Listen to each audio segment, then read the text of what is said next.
bonsoir à toutes et à tous, bienvenue dans notre salle d'animation pour cette traditionnelle cérémonie des vœux. Je salue la présence de notre député Arnaud Viala, de Daniel Vergonnier, vice-président du conseil départemental, de Jean-Paul Perrac, président de la communauté de communes, les représentants de la gendarmerie, du corps des sapeurs-pompiers, des présidents d'associations. Merci pour votre présence. Je dois excuser Christine Prenne, vice-présidente aussi du conseil départemental et présidente de l'office de tourisme, et Joël Guittard, qui n'était pas sur place aujourd'hui. Mesdames et messieurs, chers amis, l'occasion des vœux est le moment privilégié pour faire un retour en arrière sur les événements passés et se projeter sur ceux à venir, dans un contexte particulier cette année qui marque la fin d'une mandature et qui m'oblige à une certaine réserve quant à trop vanter tout ce que notre municipalité a réalisé de bien en 2019, période préélectorale oblige. Malgré ce, dans un premier temps, je souhaite faire un point sur les nombreux chantiers terminés ou en cours qui se sont déroulés en 2019 sur notre commune de Sévérac d'Aveyron. Pour ne citer que les plus importants d'entre eux, il y a eu la poursuite des travaux d'assainissement et d'enfouissement des réseaux à la Vergne, et également à Saint-Grégoire, la réfection des calades devant l'église et aussi la reprise des murs du cimetière de Saint-Grégoire et je crois aussi un petit peu à la Vergne. Les travaux en cours pour l'aménagement de l'entrée de Recoul, rue du Four à Chaud, les travaux sont en cours. Le début des travaux d'aménagement du lotissement L'Albespie à Buzyn dans les prochains jours, avec la construction de 3 maisons individuelles par Aveyron Habitat, merci la présidente, et finalisation des études de la station d'épuration de Buzyn. Réfection également des ponts de Saplousse. À la Panouse, la construction d'un préau à l'école et la participation de la commune à l'extension de la maison de la chasse. Un aménagement important à l'entrée de Sévérac au Moulin de Gary porté par le conseil départemental et la participation de la commune pour ce qui concerne les aménagements urbains. Cette réalisation importante sécurise les circulations piétonnes et cyclistes. Divers aménagements concernent les rues de Sévérac, recalibrage et réfection des revêtements, avenue de Paris et la RD 809, du rond-point d'ITA jusqu'à la route du Massegros, rue Signe-Longue et Marie Curie, revêtement et marquage rue Pasteur. Autre chantier important, ce fut la rénovation de la maison de Jeanne et également la surélévation et pose de la charpente, de la couverture et reconstruction des escaliers extérieurs de la chapelle du château. Réalisation par Aveyron Habitat encore de 6 logements sociaux individuels au lotissement Bellevue sur 3 lots mis à disposition par la commune. Il y a eu également la fin de l'aménagement du jardin public, la mise en place de columbariums dans tous les cimetières de la commune, sauf la Panouse puisque c'était réalisé, la mise en place d'une aire de camping-car à côté du gymnase également, pose des réseaux secs et humides pour la desserte de la zone des cases. La poursuite de sur l'ensemble de la commune du remplacement des éclairages en place par des équipements à LED, source d'économie d'énergie. Le démarrage des travaux d'aménagement du lotissement Duranc à Sévérac pour 12 lots. Les travaux, là aussi, vont débuter dans les prochains jours. À noter l'écoute particulièrement attentive des dossiers sévéraguais auprès du conseil départemental, avec notamment les réalisations citées, le Moulin de Gary, la RD 809, l'avenue de Paris, mais aussi la route du Massegros, la totalité des réfections de revêtement de la RD 809 jusqu'à Bon-Secours et la RD de Villeplaine jusqu'à Lozère, ainsi que la réfection du pont du Méjanel. Le département s'est également mobilisé sur 2 dossiers essentiels sur le territoire. Il s'agit du FAM et du foyer des Glycines, avec la cuisine centrale à Recoul, et prochainement, sur la reconstruction des locaux de l'IME La Roquette, ces travaux importants portés par les PEP 12 vont débuter courant 2020 à La Roquette. La tenue des permanences des différents organismes, MSA, la CARSAT, Pôle emploi, la CAF, est aujourd'hui formalisée sous l'appellation MSAP et prochainement, on l'espère, Maison France Service, labellisée avec l'État et la communauté de communes.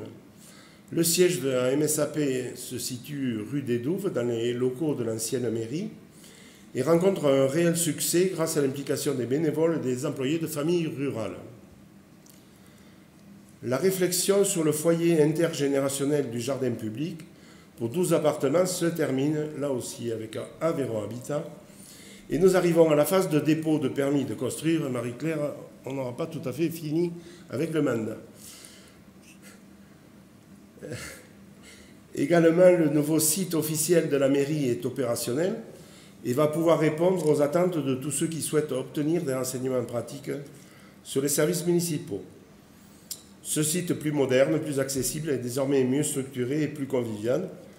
Il permet aussi aux habitants d'interpeller la mairie si besoin, mais ce n'est pas une obligation.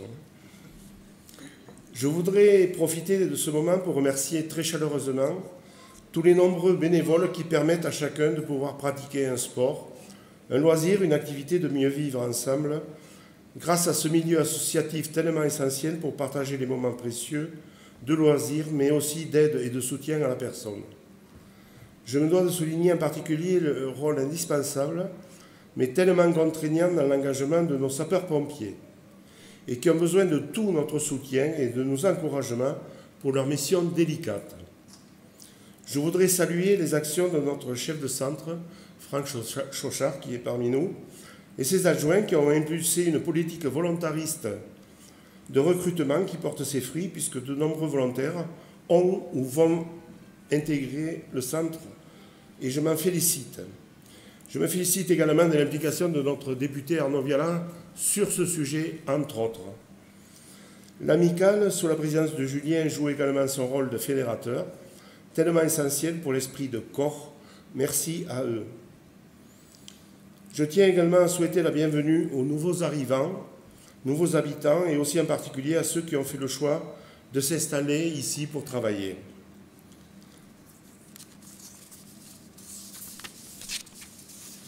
Nous venons de passer une année pleine dans les locaux de notre mairie, inaugurée le 14 juin. Et l'on a pu mesurer au quotidien la pertinence de la décision prise pour son aménagement, aussi bien pour l'accueil des usagers que pour le confort de travail de nos services et des élus. Cet espace très agréable donne entière satisfaction. Vous avez certainement noté ces jours-ci dans la presse que la population de notre commune est à nouveau en progression, modeste mais en progression de 0,1%. Cela se confirme par les effectifs de nos écoles, stables ou en légère progression, qui nous permettra de conserver l'encadrement dans le cadre de la carte scolaire que nous avons décidé d'instaurer sur la commune et de solliciter un poste supplémentaire à l'école Jean Moulin, dont les effectifs vont dépasser la centaine. Depuis septembre, notre commune est sujette à un contrôle par des magistrats de la Chambre régionale des comptes dans le cadre de l'observation de la création des communes nouvelles. Les conclusions définitives et publiques seront arrêtées fin juin. Cependant, un rapport provisoire et confidentiel, normalement réservé au maire, mais que j'ai tenu à ce que plusieurs oreilles l'entendent, nous a été rendu le 20 décembre, la veille des fêtes. Heureusement, les éléments qui nous ont été communiqués nous ont permis de passer des fêtes de fin d'année dans une grande sérénité. Aussi, compte tenu d'un certain satisfecit, des actions abouties, des nombreux projets engagés, d'autres à imaginer, sans aucun doute des améliorations et des nouveautés à instaurer, avec l'appui de collègues élus et avec la certitude des engagements de nouvelles personnes qui souhaitent s'investir, j'ai le plaisir, en responsabilité, de vous annoncer que je conduirai une liste de rassemblement aux prochaines élections municipales. Pour conclure, je veux souhaiter pour notre commune, pour chacune et chacun d'entre vous et vos familles, mes vœux les plus chaleureux de santé, de bonheur, des plus petits aux plus grands, en particulier aux personnes les plus en souffrance. Je souhaite avoir une pensée pour ceux trop nombreux qui nous ont quittés, et en particulier pour notre ancien maire, Raymond Viala. Je vous remercie de votre écoute et vous invite à partager un moment de convivialité autour du buffet préparé par le groupe de cuisine du monde du Centre culturel, que je tiens bien sûr à remercier pour cela, mais aussi pour le beau décor du réveillon qu'ils ont eu la gentillesse de nous faire profiter. Merci également à Vidéoson pour leur aide toujours précieuse, et aussi bien sûr à Céline et Michel, qui sont toujours à nos côtés pour faire partager aux lecteurs les manifestations de notre territoire. Je vous souhaite à toutes et à tous une bonne et heureuse année 2020 et d'agréables moments à partager.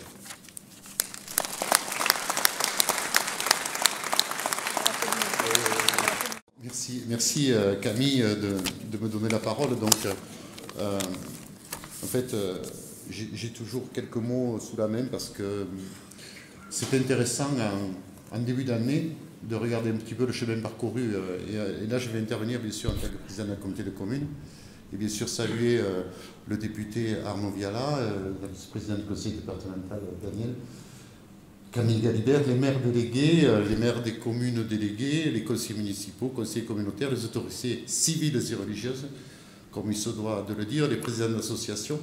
Donc c'est au nom de cette communauté de communes, cette grande communauté de communes, que j'ai l'honneur aujourd'hui de vous adresser mes meilleurs vœux pour l'année à venir.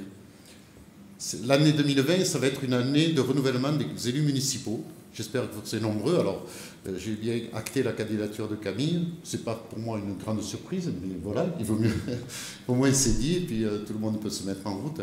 Chacun le sait, bon, c'est une année de renouvellement, et j'espère que vous serez nombreux à participer à cette vie démocratique, à ces élections qui sont un grand moment d'expression des concitoyens. J'espère que dans tous les cas, les anciens élus, les élus renouvelés ou les nouveaux élus travailleront ensemble pour le développement de nos territoires et des personnes qui y résident. Les affaires communales ou intercommunales ne souffrent pas d'improvisation et par-dessus tout, c'est bien l'intérêt général qui prime. En ce qui me concerne, je souhaite que le travail et l'esprit qui ont guidé ces 3 années de mandat à la présidence de la communauté de communes, avec bien sûr les délégués communautaires de Sévérac, puissent continuer pour consolider notre fonctionnement et porter de beaux projets structurants.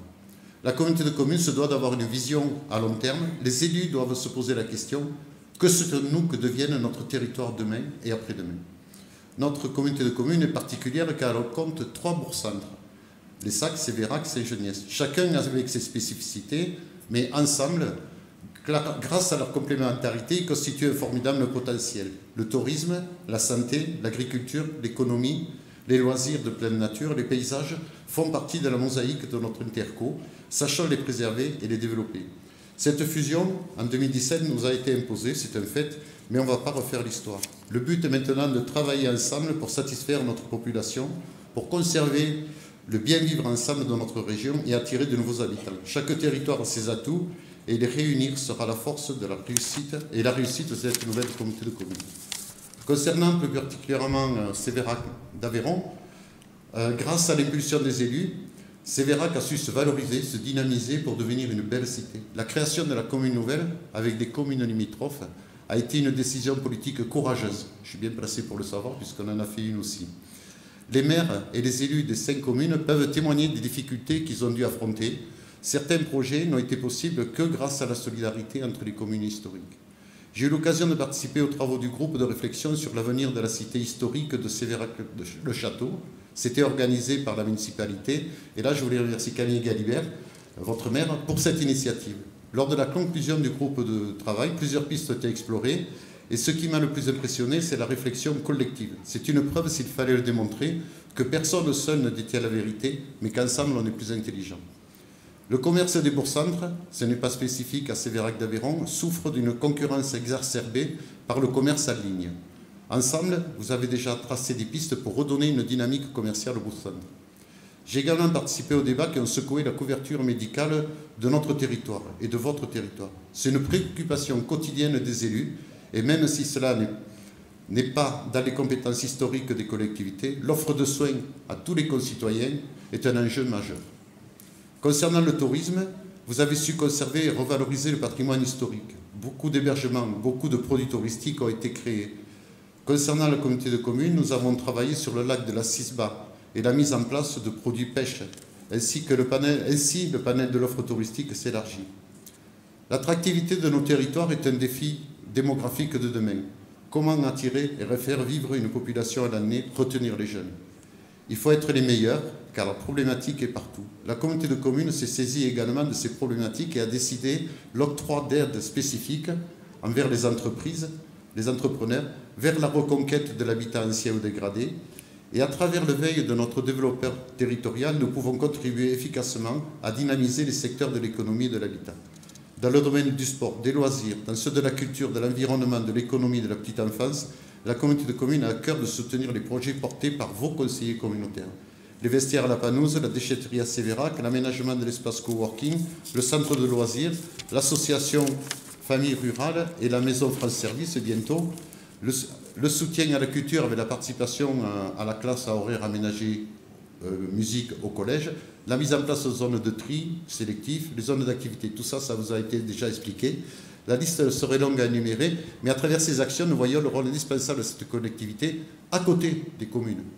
Le danger serait pour nous de tous se mettre en compétition, les uns contre les autres, entre les bourgs-centres. Au contraire, il faut trouver des complémentarités.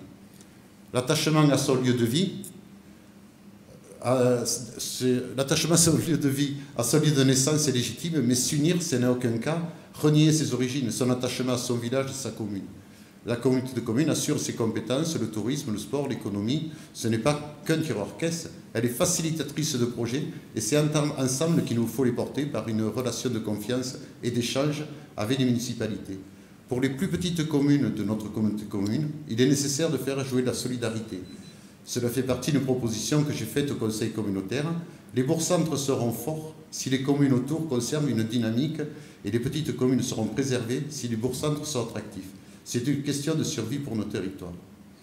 Lors de la première année à la communauté de communes, j'avais repris pour les vœux une phrase d'Henri Faure qui dit « Se réunir est un début, rester ensemble est un progrès, travailler ensemble est la réussite ». Je souhaite pour 2020 continuer la troisième étape de cette citation, travailler ensemble est la réussite. Je vous souhaite à tous et à chacun, pour vous, vos familles, vos amis, mes meilleurs vœux pour cette nouvelle année. La réussite de tous vos projets, individuels ou collectifs, la réalisation de tous vos désirs et surtout une bonne santé. Je vous remercie. Donc voilà, monsieur le maire, chère Camille, madame et messieurs les maires délégués, monsieur le député Arnaud, monsieur le chef de centre des pompiers, monsieur le représentant de la gendarmerie, voilà, mesdames, messieurs.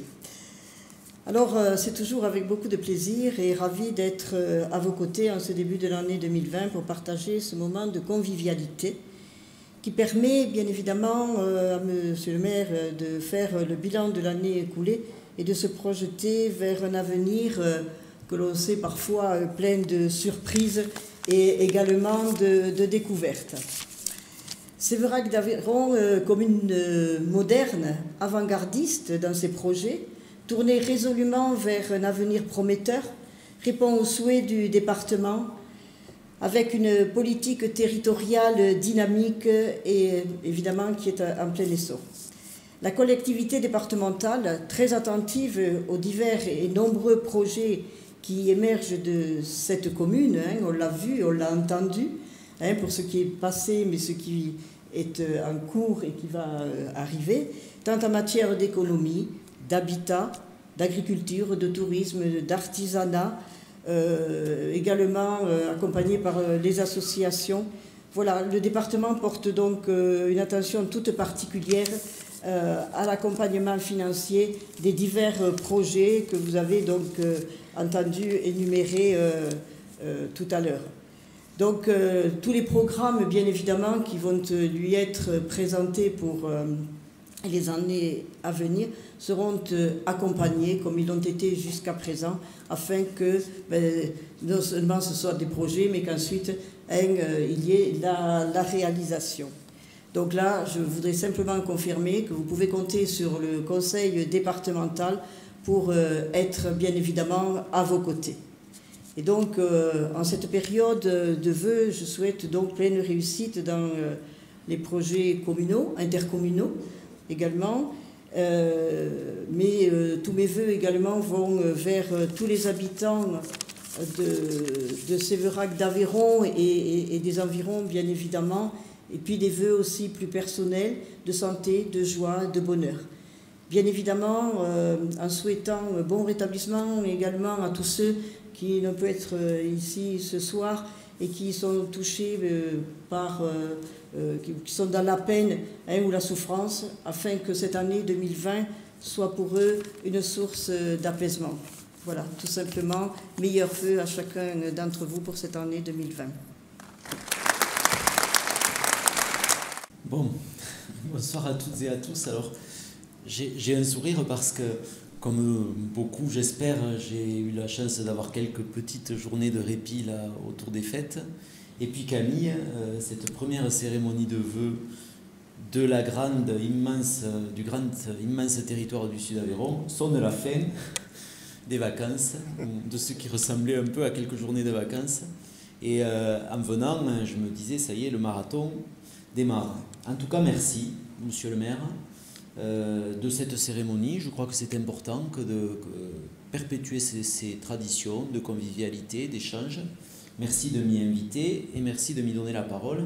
Et à mon tour, je salue évidemment Dany, Jean-Paul Perrac, le président de la communauté de communes, les maires délégués et les élus de cette grande commune, le personnel aussi de ces collectivités, qui je pense ne déméritent pas, qui d'ailleurs a été augmenté de certains effectifs revenus d'un peu plus haut au cours de l'année 2019. Et puis vous toutes et vous tous, avec une attention particulière, un clin d'œil aux pompiers, aux gendarmes, et puis à tous les responsables associatifs qui font vivre et vibrer ce territoire tout au long de l'année. Alors comme vous avez tous parlé de vos bilans, moi il n'y a pas d'élection législative, mais je vais quand même vous dire un mot de l'année 2019, rapide, 3 mots.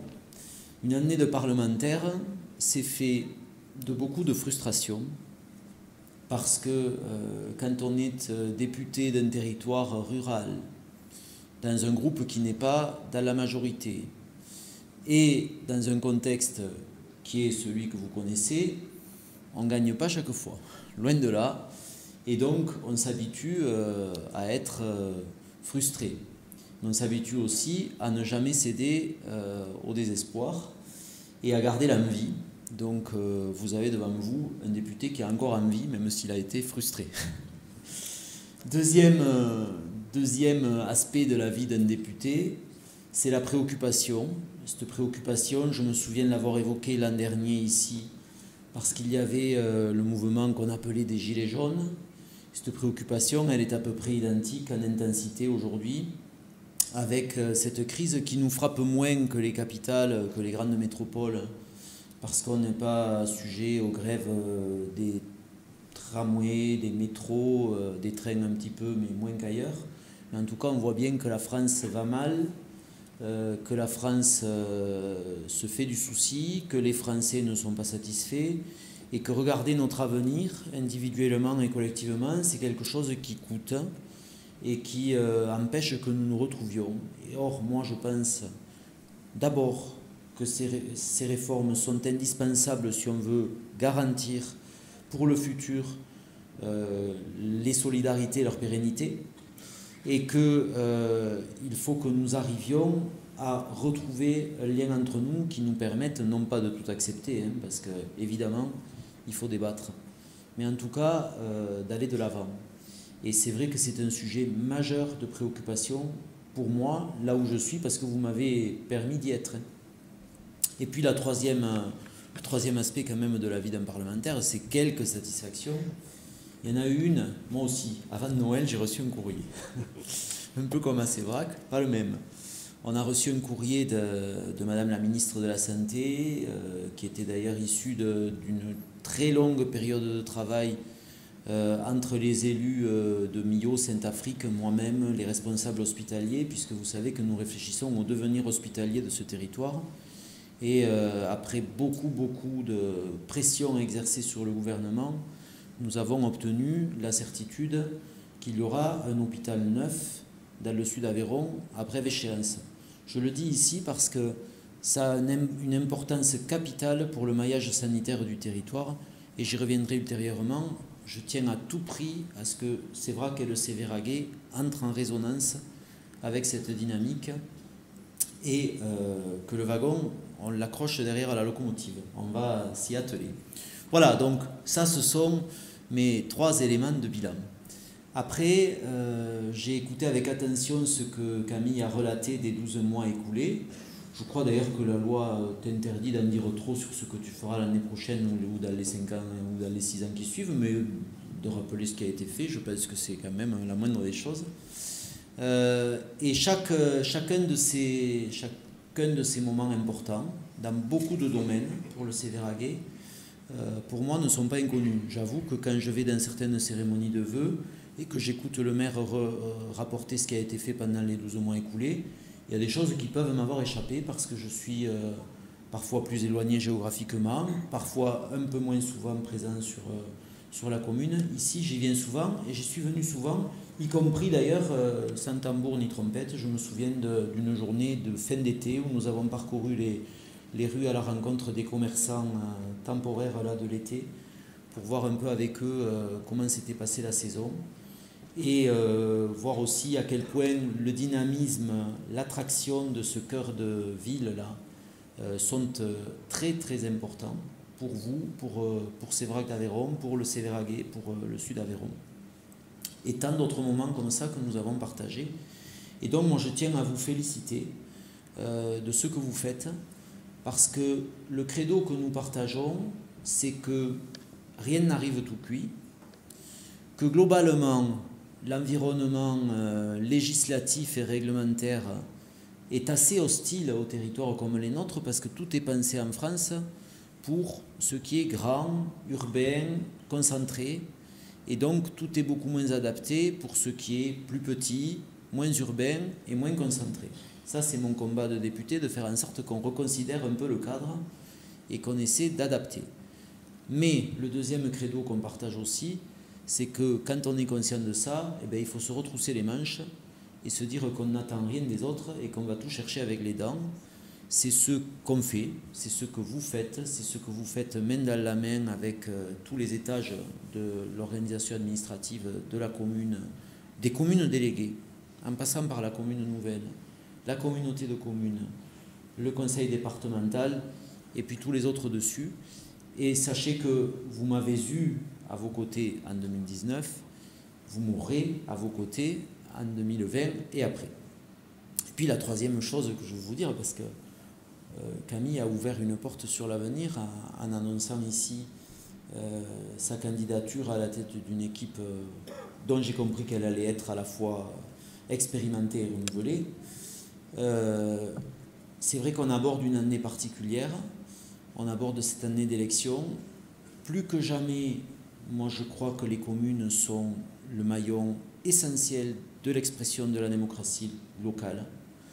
Plus que jamais, je crois qu'il faut que ces élections soient l'occasion du renouvellement d'une confiance entre ceux qui s'engagent et ceux qu'ils représentent. Parce que la France souffre de ça aussi.